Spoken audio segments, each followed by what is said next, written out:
2. O que Hebreus 10, versículo 24 e 25, nos ensina sobre a vida comunitária do cristão?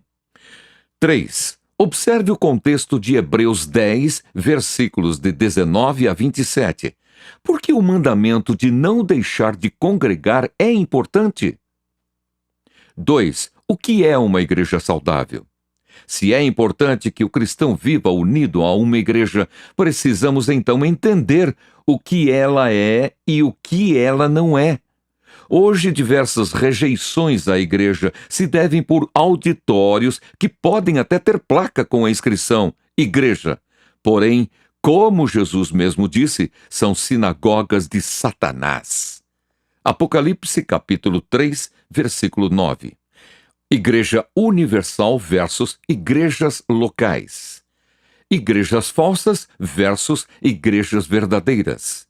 Igreja morta, igrejas verdadeiras, igreja saudável.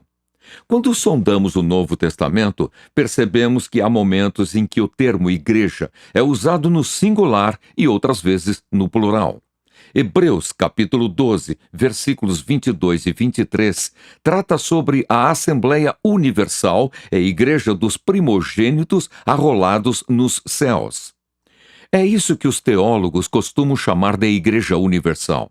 O texto nos diz de uma única igreja que é universal e cujo rol de membros está nos céus. A Igreja Universal é composta de todos os eleitos, de todos os tempos e de todos os lugares. Só Deus sabe quem está arrolado nessa bendita Assembleia. No entanto, o uso da palavra no Novo Testamento parece ser não no sentido universal, mas sim no sentido local. Uma assembleia que se reúne em determinado local e tempo, cujos membros estão arrolados na terra. As 7 igrejas em Apocalipse, capítulo 1 e capítulo 3. As igrejas da região da Galácia e da Judéia, em Gálatas, capítulo 1, versículos 2 e 22. Os usos, porém, nem sempre são tão nítidos e distintos quanto gostaríamos.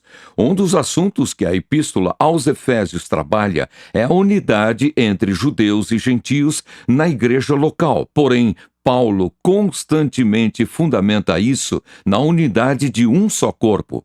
Efésios capítulo 4, versículo 4.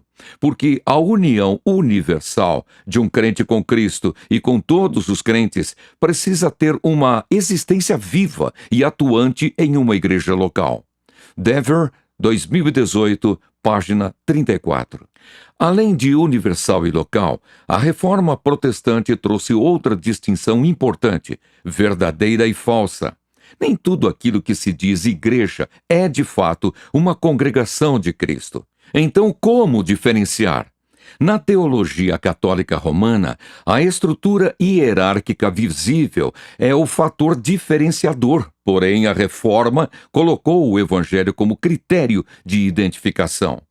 Onde o Evangelho é puramente pregado e a ceia e o batismo são corretamente administrados sem macular o Evangelho, aí se tem uma igreja verdadeira. Os herdeiros da Reforma perceberam que, além da distinção entre verdadeira e falsa, outra era útil: distinguir entre igrejas mais ou menos puras, o que hoje chamamos de saudável. Há igrejas mais puras ou saudáveis e igrejas menos puras ou menos saudáveis, ou mais doentes.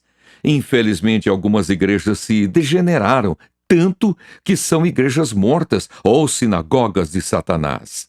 Um lugar onde a palavra não é exposta e o Evangelho de Cristo não é pregado, não é uma igreja verdadeira, mesmo que repita milhares de vezes o nome de Jesus.